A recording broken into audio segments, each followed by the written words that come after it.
پسر آقا پسر مگه آرایشگر نکن آقا پسر مگه آرایشگری نکن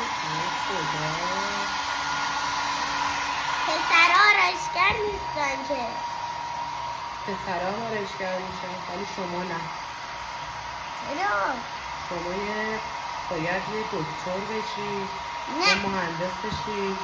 نه میخوام چی میخوای؟ آرایشگر. هنرمند میخوای بشی؟ آره میخوام آرایشگر بشم. اینم فکر خوبیه. اینم میشه. من هم دکتر میشم هم مهندس آفرین هم پسرم. آرایشگر. تو دوست داری باش.